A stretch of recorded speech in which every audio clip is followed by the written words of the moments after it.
விடுதலை வாங்கிட்டு அவன் என்ன பண்ணிடுறான், யூஸ் பண்ணிட்டான்.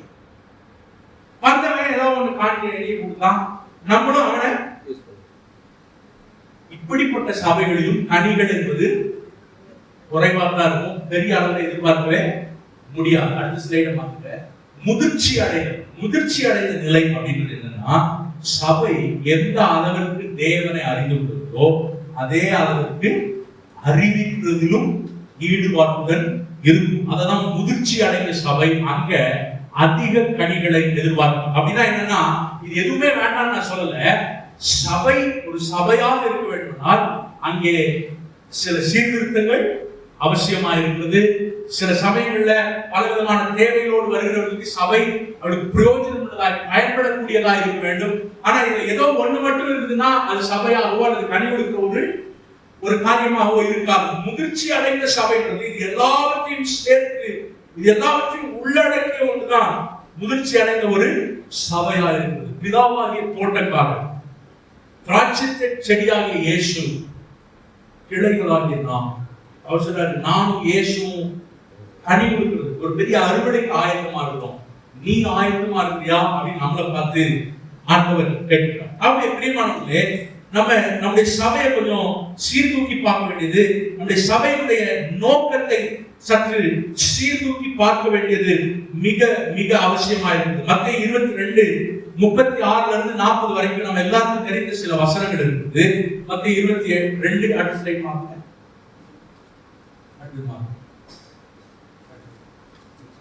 ஓகே, மத்தேயு 22:36 வரைக்கும். போதகரே, நியாயப்பிரமாணத்திலே பிரதானமானது என்று கேட்டான். இயேசு அவனை நோக்கி, உன் தேவனாகிய கர்த்தரிடத்தில் முழு இதயத்தோடும் முழு ஆத்மாவோடும் முழு மனதோடும் அன்பு கூறுவாயாக. இது முதலாம் பிரதான கற்பனை. இதற்கு ஒப்பாயிருக்கிற இரண்டாம் கற்பனை என்னவென்றால், உன்னிடத்தில் நீ அன்பு கூறுவது போல பிறரிடத்திலும் அன்பு கூறுவாயாக. இங்க ஒரு காரியத்தை பார்க்க முடியும். ஒருத்தன் வந்து கேட்கிறான், 10 கற்பனையிலே எது பிரதானமான கற்பனை, ஏதாவது ஒண்ணு சொல்லுங்க அப்படின்னு கேட்கிறான்.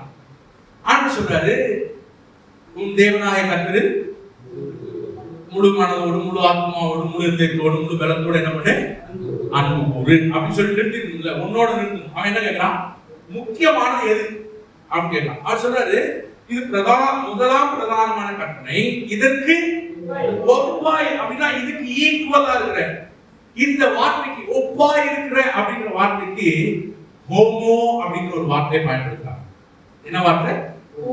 ஹோமோ. நீங்க இந்த வார்த்தை வேற எங்க கேள்விப்பட்டிருக்கீங்களா? ஹோமோ. எஸ், ஹோமோசெக்சுவல் அப்படின்னா என்ன அர்த்தம்னா, ஆணும் ஆணும் பெண்ணும், இது ரெண்டும் என்ன கிடையாது, வேற வேற கிடையாது, ரெண்டும் ஒண்ணுதான். அதே போலதான் சபையில தேவனை அறிவதும் தேவனை அறிவிப்பதும் வேற வேற கிடையாது, ரெண்டுமே ஒண்ணுதான். ரெண்டுமே என்னதான், ஒண்ணுதான். ரெண்டுமே என்ன கிடையாது, வேற வேற கிடையாது. நம்ம என்ன நினைக்கிறோம், சபைனா தேவனை அறிந்து கொள்கிற இடம். இப்ப அடுத்து அதுதான் வரும். சபையின் நோக்கம் என்ன, அதுதான் வரணும். சபையினால் என்னது, தேவனை அறிந்து கொள்ளும். பிரியமானவர்களே, இது எல்லாமே சபைக்குள்ள இருக்க வேண்டும் என்று தேவன் விரும்புகிறார். இது எல்லாமே சபைக்குள்ள இருக்கணும். ஆண்டவர் சொல்றாரு, நீ உலகமெங்கிலும் புறப்பட்டு போய் அப்படின்னா எல்லாரும் புறப்பட்டு போயிறது கிடையாது. அந்த நம்ம வாசிப்போம் இல்லையா, மத்தேயு 28 அந்த வசனத்துல எல்லா ஊழியத்துக்குமான திறவுகோல்களை கர்த்தர் அதுக்குள்ளே வச்சிருக்கிறார். சர்வதேச ஊழியர்களுக்கு அழைக்கப்பட்டிருக்கிறவர்கள் எல்லா தேசங்களுக்கும் வார்த்தையில என்ன பண்ணணும், ஃபோக்கஸ் பண்ணணும் இல்லையா? சுவிசேஷ ஊழியத்துக்கு என்று மெய்ப்பனுடைய ஊழியத்துக்கு என்று அழைக்கப்பட்டிருக்கிறவர்கள் ஞானஸ்நானம் கொடுத்து அப்படிங்கிற வார்த்தையில என்ன பண்ணணும், கவனம் செலுத்தட்டும். போதிக்கிற ஊழியத்துக்கு அழைக்கப்பட்டிருக்கிறவர்கள் நான் உங்களுக்கு கற்பித்தவர்களை எல்லாம் அவர்கள் கை கொள்ளும்படி அந்த வார்த்தையில என்ன பண்ணட்டும், கவனம். இப்போ நமக்கு என்ன பிரச்சனைனா, சிலர் கேட்பாங்க, என்கிட்ட கேட்குங்க, உங்க சபை வளர்ந்துருச்சா, ஊரெல்லாம் போறீங்களா? நான் முதல்ல சொன்ன மாதிரி என் சபையா கட்டடத்துக்குள்ள இருக்கிற ஒரு கூட்டத்தை நான் பார்க்கல. என் சபையா என் ஊரே தான், என் ஊரே எனக்கு சபை. ஏன்னா எங்க மக்கள் 6 நாளும் இந்த உலகத்தோடு தொடர்புடையவர்களா இருக்கிறாங்க. அங்கங்க பேசிக்கிட்டே இருக்காங்க. அங்கங்க இயேசுவை பத்தி என்ன பண்ணிட்டு இருக்கு. அங்க இருந்து போற யாருமே சும்மா இல்ல. உலகத்துல சபை வேலை செஞ்சுக்கிட்டே இருக்குது. எங்க கதவுகள் பூட்டப்பட்டிருக்கலாம், அது கட்டடத்தின் கதவுகள் மாத்திரமே. சபை கதவுகள் ஒருபோதும் பூட்டப்படுவதே இல்லை. கூடலாம் உங்க சபை வளர்ந்துச்சா, அடுத்த சபை வளர்ந்து போயிட்டீங்களா அப்படின்னா நான் சொல்றேன், ஐயா நீங்க சுயநல கண்ணாடியில இருந்து பாக்குறீங்க. எங்க இருந்து பாக்குறோம்? நீ கட்டடத்தை நடப்புற கண்ணாடியில இருந்து பார்த்துட்டு இருக்கிறீங்க. நாங்கள் இயேசுவின் கண்ணாடியில இருந்து பார்க்கிறோம். இயேசுவின் கண்ணாடிங்கிறது என் சபை வளரட்டும் அது கிடையாது. இயேசுவின் கண்ணாடி கிறிஸ்துவின் சரீரமாகிய சபை வளரட்டும். எனக்கு என் கட்டடத்துல நடக்கிறதும் சபைதான், உங்க கட்டடத்துல நடக்கிறதும் சபைதான். இந்த பூமி எங்கும் எந்த கட்டடத்துல இயேசுவின் நாமத்துல அவர் எங்கும் பொழுது கொள்ளுகிற காலம் வரும்னு சொன்னாரே, அது எல்லாமே என்ன பொறுத்த வரைக்கும் சபை.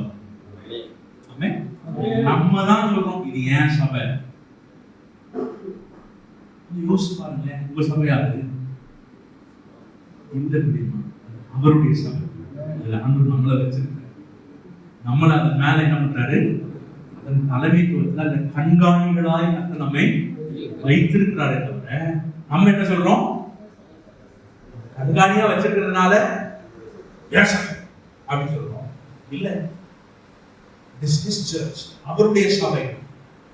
ஆகவே எந்த கண்ணாடி வழியா பார்க்கிறோம்ன்றது ரொம்ப முக்கியம். உங்களுடைய அழைப்பின் கண்ணாடி வழியாகவே எல்லா ஊழியங்களையும் பார்க்க வேண்டிய அவசியம் இல்லை. சுவிசேஷ ஊழியம் செய்யற சிலர் சொல்லுவாங்க, அவங்களாம் அதெல்லாம் ஒண்ணுமே கிடையாது. அதெல்லாம் ஏன்னா அவங்க கண்ணாடி போட்டு எல்லா ஊழியத்தையும் பார்க்கறாங்க.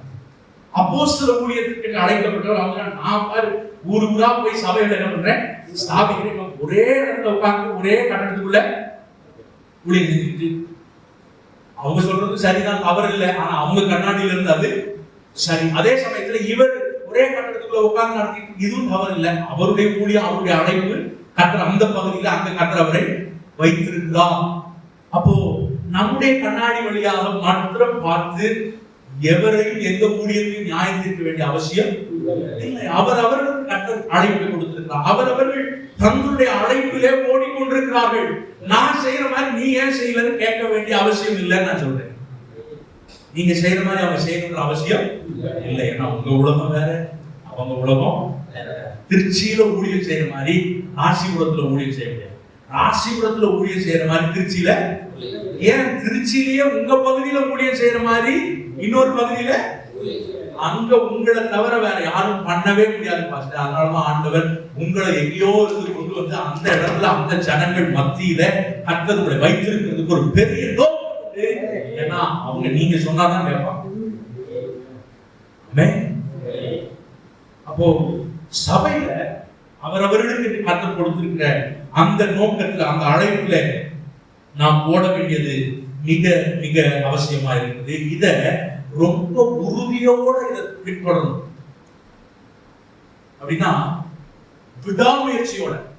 நான் சொல்றது ஒயிட் ஹவுஸ் ஊழியம்ங்கிறது உடனே பலன் தரக்கூடிய ஒன்று அல்ல. இன்னைக்கு நான் போயிட்டேன், ஒயிட் ஹவுஸ் ஊழியத்தை ஆரம்பிச்சிட்டேன் சபையில, அடுத்த வாரமே 300 பேர் வந்துருவாங்களா? வரமாட்டாங்க. முதல்ல உங்கள்கிட்ட இருக்கிற இந்த 30 பேரும் இந்த கோட்பாட்டை புரிந்து கொண்டு தங்களுடைய உலகத்துக்குள்ள போய் உண்மையாய் கர்த்தருக்கு ஊழியம் செய்யும் போது நான் சொல்றேன், ஆனா இது நிச்சயமா பலன்.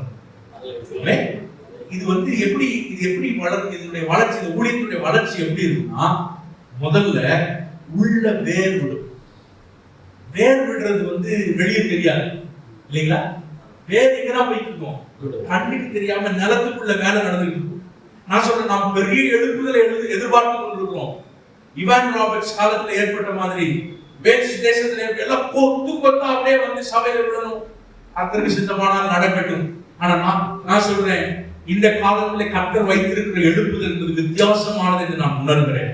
என்னுடைய ஆவியினுடைய ஸ்பிரிட்ல நான் ஃபீல் பண்றேன். என்னன்னா, இந்த காலத்துல எழுப்புதல் எப்படி வரப்போகிறதுனா, வெளியே என்ன நடக்குதுன்னே தெரியாம உள்ள ஒரு பெரிய வளர்ச்சி வேறு கொண்டே இருக்க போகிறது. இந்த சபையானது உலகமெங்கிலும் போய் கிறிஸ்துவின் வாசனையை பரப்ப செய்து கொண்டே இருக்க போகிறது. நம்முடைய சபைக்குள்ள இருக்கிற எல்லாரும், சிறியோர் முதல் பெரியோர் வரைக்கும், இந்த வேர்களை போல அங்கங்க உலகத்துக்குள்ளே படர்ந்து சென்று கொண்டே இருக்க போகிறார்கள். ஒரு நாள்ல விருட்சமானது எழும்பி நிற்கும். அப்பதான் திரும்பி பார்க்கும்போது, ஓ இவ்வளவு வேலை நடந்திருக்கா உள்ள. இப்ப பெரிய பிரச்சனையே என்னன்னு கேட்டீங்கன்னா விளம்பரம் தான். நம்மளை ஒழிக்கிறதே என்னதான், என்னைக்கு இதெல்லாம் எனக்கு விளம்பிச்சோ அன்னைக்கு அதான் நிறுத்திட்டேன்.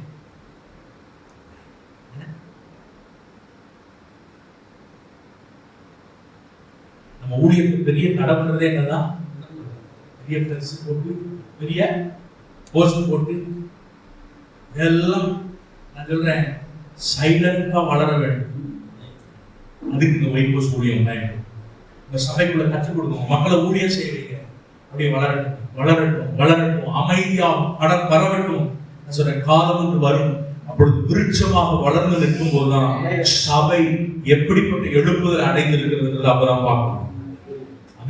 அவன் எழுப்புதல் அப்படி நம்ம ரொம்ப பெரிய கற்பனையில இருக்கிறோம். நான் சொல்றேன் அந்த கற்பனை விட்டு வெளியே வாங்க, முதல்ல நடைமுறைக்கு வாங்க. பிராக்டிகலா what can the church do practically அப்படி யோசிச்சு பாருங்க. எழுப்புதலை தேவன் எதிர்பார்க்கிற அந்த எழுப்புதலை நாம் எப்படி சபைக்குள்ளே கொண்டு வர முடியும் அப்படிங்கறத யோசிச்சு பார்த்து அமைதியா வேலை செய்யுங்க. சபையா ரொம்ப பரபரப்பு இல்லாம யாரோ என்னமோ பண்ணிட்டு போட்டு திட்டம் போடட்டும், அழிப்பேன் சொல்லட்டும், என்ன வேணா பண்ணட்டும். ஆண்டவர் சொல்லி இருக்கிறார், இந்த கல்லின் மேல் மோதுகிறவன் அவ்வளவுதான். அதை பார்த்து நம்ம பாட்டுக்கு போயிட்டே இருக்க வேண்டியதான். அவர் சபைக்கு மூளைக்கல்லா இருக்கிறார். மோதுகிறவன் சபையின் மேல் அல்ல, அந்த கல்லாகிய கிறிஸ்துவின் மேல் மோதுகிறான். அதனால அதை பத்தி நீங்களும் நானும் கவலைப்பட வேண்டிய அவசியமே கிடையாது. நம்ம வேலை கீழே நடந்துட்டு, நம்ம வேலை வேற நடக்கட்டும் நான் சொல்றேன். ஆகவே வைகோசுடைய குறிக்கோள் இழந்தவைகள் தேடவும் ரட்சிக்கும். எப்படி செய்ய போறோம்? சபையின் மூலமாக சபையை கொண்டு அதற்கு கொடுத்திருக்கிற வழிமுறை என்னன்னா வைகோசை மையமாக கொண்ட உறவுகளின் மூலமாக இதை நம்ம என்ன பண்ண போறோம், செய்யணும். நான்காவதாக சபையின் நோக்கம் என்ன அப்படின்னு பார்க்கறதுக்கு முன்னாடி எல்லாம் ஒரு நிமிஷம் அப்படியே எழுப்பி நிற்கலாமா? நாங்க 2-3 மாவட்டமா போயிட்டு வந்துட்டு இருக்கோமா, அங்கெல்லாம் உங்களுக்கு கூட ஒரு ஃபீட்பேக் ஃபார்ம் கொடுத்துருப்பாங்க. அந்த ஃபீட்பேக் ஃபார்ம் நான் படிச்சு பார்க்கும்போது என்ன எழுதிருக்காங்கன்னா, சில பாஸ்டர்ஸ் எல்லாம் ரொம்ப அப்படியே டீச்சிங் செஷனா போயிட்டு இருக்கிறதுனால எங்களுக்கு ஒரு மாதிரி டயர்ட் ஆன மாதிரி இருக்கு, அதனால நீங்க வந்து கொஞ்சம் அப்பப்ப பிரேக் பண்ணுங்க அப்படின்னு பாஸ்டர் அப்பப்ப கொஞ்சம் என்ன பண்ணுங்க, கொஞ்சம் பிரேக் பண்ணி ஒரு பாட்டை பாடி அப்புறம் போங்க அப்படின்னு சொல்றோம். நீங்களும் அப்படி ஃபீல் பண்றீங்களா? இல்ல அப்படியே போலாமா? ஒரு பாட்டு பாடுவோமா? என்ன பாட்டு பாடு? நீங்களே ஒரு பாட்டு சொல்லுங்க. இந்த கல்லின் மேல் என் சபையை கட்டுவேன், பாதாளத்தின் வாசல் அதை மேற்கொள்ளாதே. இந்த கல்லின் மேல் என் சபையை கட்டுவேன், பாதாளத்தின் வாசல் அதை மேற்கொள்ளாதே. இந்த கல்லின் மேல் என் சபையை கட்டுவேன், பாதாளத்தின் வாசல் அதை மேற்கொள்ளாதே. சபையின் தலைவர் இயேசுவே, மூளைக்கு தலைவர் இயேசுவே. சபையின் தலைவர் இயேசுவே, மூளைக்கு தலைவர் இயேசுவே. ஹalleluya ஹalleluya, சபைதான் ஜெயிக்குமே. ஹalleluya ஹalleluya, பாதாளம் தோற்குமே. இந்த கல்லின் மேல் என் சபையை கட்டுவேன், பாதாளத்தின் வாசல் அதை மேற்கொள்ளாதே. இந்த கல்லின் மேல் என் சபையை கட்டுவேன், பாதாளத்தின் வாசல் அதை. ஐயா ஒரே ஒரு விஷயம் நல்லா பாருங்க, உங்க கையில நல்ல கையை தட்டி ஒரு பாடல். பெங்களூர்ல டிமான்ஸ் ஒரு ஹாஸ்பிட்டல் நீங்க கேள்விப்பட்டிருக்கலாம். அது வந்து இந்த மனநலம் பாதிக்கப்பட்டவர்களுக்கான ஒரு ஹாஸ்பிட்டல். என்னன்னா அங்க இருக்கிற டாக்டர்ஸ் எல்லாம் இந்த வைத்தியங்களுக்கு வைத்தியம் பார்த்து அவங்களும் அதே மாதிரி கொஞ்சம் ரியாக்ட் பண்ண ஆரம்பிச்சாங்க. அது ஸ்ட்ரெஸ். அதனால என்ன பண்ணிட்டாங்கன்னா, குழுவா கூட்டி கண்டுபிடிச்சு டாக்டர்ஸ் எல்லாம் தன்னுடைய வேலையை முடிச்சு வீட்டுக்கு போறதுக்கு முன்னாடி ஆபீஸ் ரூம்ல கூடி வந்து ஒரு 20 நிமிஷம் நல்லா கையை தட்டணும். ஏதாவது பாட்டை போட்டு என்ன பண்ணணும், கையை தட்டும் போது என்னன்னா